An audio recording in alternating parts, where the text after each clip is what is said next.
I am a personal trainer. I've been working out for 15 years, training people for about 7 years now.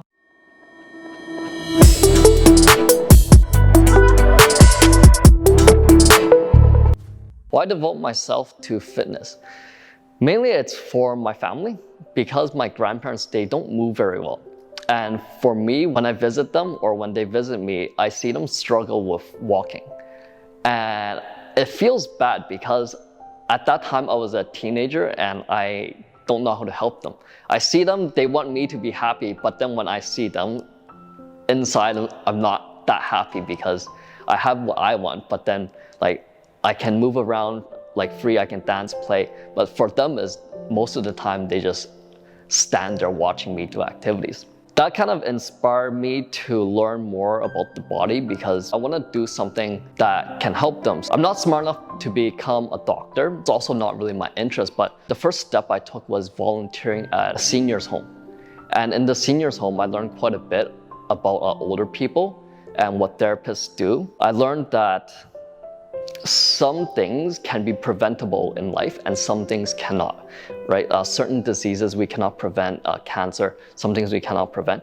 But some things like movement and mobility, we can prevent it to a certain degree.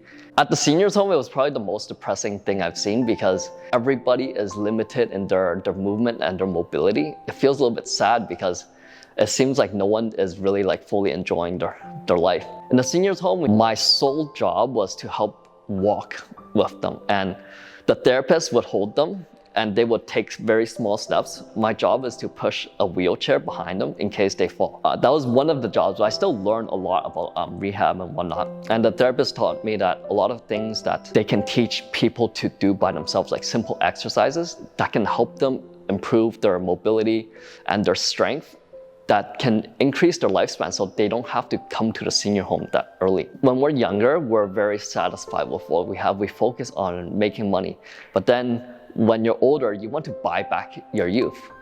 But instead you could have spent a little bit of time preserving it so the quality of your life when you're older and wealthier is much higher. The craziest story is, while I was still studying, I really wanted to open a gym because I wanted a place to work for myself and do the things that I want to do for my clients. I told one of my friends I wanted to open a gym. He actually told me that a few friends he knew wanted to open a gym as well.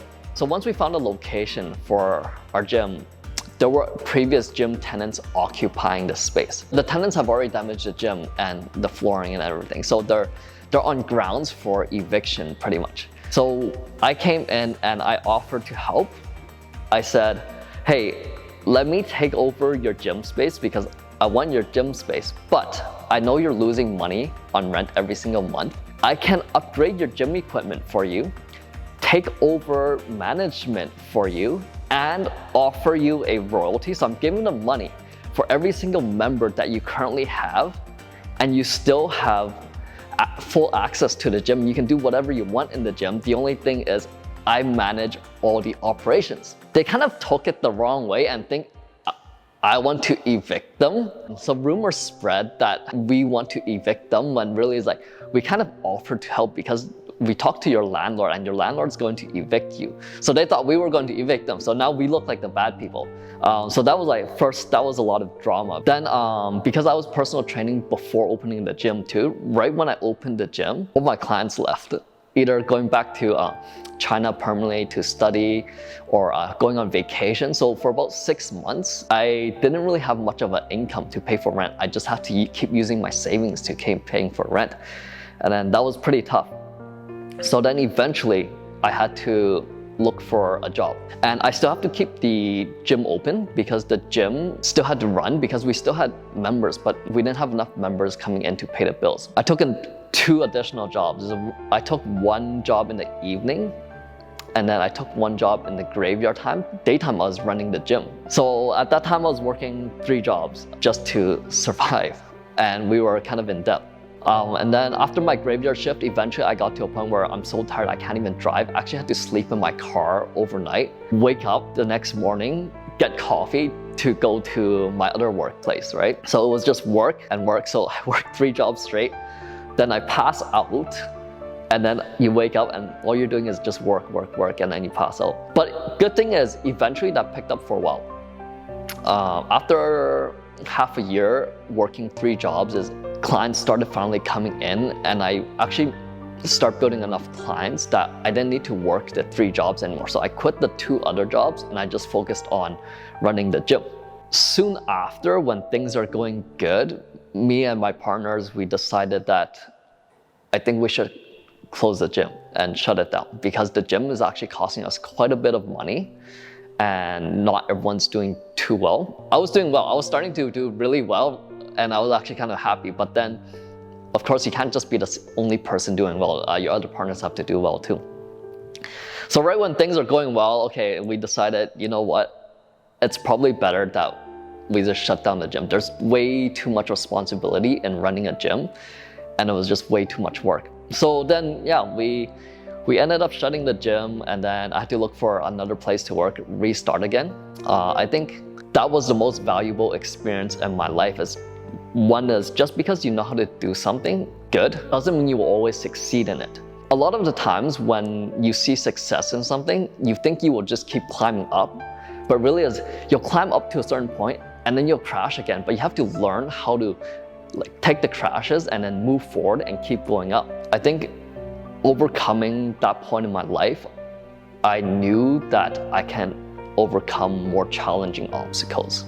Embarrassing experience is, so before when I was working out at the gym, there was this girl who was also working out at the gym. I kind of see her, but I don't really talk to her. Then one time it was like the perfect time, the gym was about to close and she is by herself.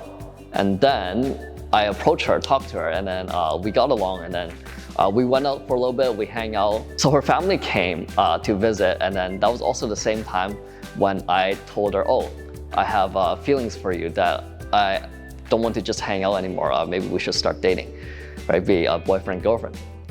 Then she kind of had to think about it for a little bit, and then I'm like, okay, I'll give her a week time to think about it. Then during that week time, I didn't really see her. The week after, she was a little bit more hesitant to hang out. And then I'm wondering, okay, maybe this isn't gonna work. So I just forget about it. Just gonna be not really friends, because you can't be friends after that point. Sometime later, my friend told me, when I met up with my other friend, he told me, yeah, you know that girl that you were seeing, actually I was secretly seeing her too. And then we went out, and so after he didn't want to tell me, and the girl didn't want to tell me, so it was maybe half a year later that they told me the truth, and then I realized, oh, wow, that was kind of, it was a little bit disappointing. Especially knowing like, oh, I thought we were good friends, right? So when you find out your friend kind of take the girl from you.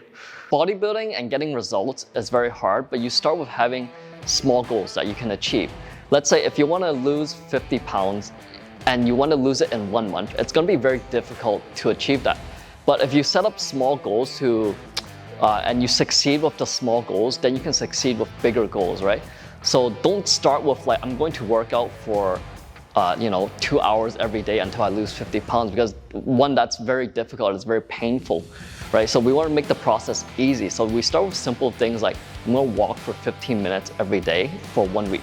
Then next week, okay, I will start jogging for 15 minutes. And then the week after, okay, I'm getting better at jogging. Maybe I'll jog a little bit longer, or maybe I'll start running. So you slowly progress and you build up your confidence and you build up your skills so that you can achieve the bigger goal. Because if you try and go from here all the way up here, you're gonna come up to about halfway, or you get almost there, but then because it's so difficult, you put in so much work, you just crash. So the easiest way to stay consistent is you just find small goals that you know for sure you can achieve, because you don't want to set yourself up to fail. You want to set yourself up to succeed every single step. I think the biggest tip for people wanting to gain muscle is you have to feel that area you're working on. For example, if you want to work your bicep, you have to do exercises that specifically work on this muscle. Another example I'll give you is basketball. When you play basketball, you use your arms, you shoot, right? You use all of your arms, but you look at basketball players, their arms aren't like this, they're not really big. It's because they're using their whole body and their whole body is tired. If your goal is to build this muscle here, you want to focus more time on this muscle. Make sure you actually feel it when you're exercising. And when you succeed with those small steps, then you will succeed with the larger steps. I think lots of trainers and lots of platforms have very good information, but sometimes it's difficult to find the information that you want specifically, especially when I'm looking for a specific piece of information that I want to send to someone. And oftentimes I find that when I'm looking at other YouTubers' videos or looking at their apps, is their explanation is too long. It's 10 to 20 minutes long, but I just want to know how to train this muscle. But I have to watch a 20-minute long video to find the 1-minute clip to teach me what exercise to do. So the advantage with my app is I want to make the explanations as brief as possible and just get right to the point. So no long story, no build up. I just give you what you want to hear.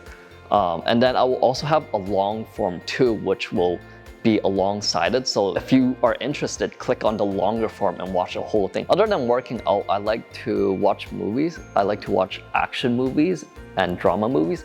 Action movies because it makes me feel like a superhero. Part of why I work out is because the superheroes inspire me to become the stronger person so that I can help those people who cannot help themselves. And then I think deep down, it's like I want to be that hero, but I don't have the power. And this is kind of my power to help other people live a better life. Drama movies, I like watching really sad shows and movies that make me cry. It makes my heart hurt a lot. It makes me feel that pain that I don't have. When I work out, I feel physical pain, it hurts. And then when I watch the dramas, it gives me the emotional pain. It's kind of exciting, but sad at the same time, you know? So the best way to inspire other people to do it is when you have to be positive. You have to set an atmosphere for people to come and enjoy working out. If the client comes in and the workout is painful, then they go home and they eat. Their food is boring and disgusting and they don't like it. They're not going to stay, they're not going to see results, so they're not going to be committed. And it's hard to motivate someone who is not enjoying the process. So the best way to keep students motivated is you have to be positive, you have to be energetic, but the main thing is you have to make the clients feel better. Every time they come in, no matter they start with a bad day or good day, when they leave, they should always feel better that they came.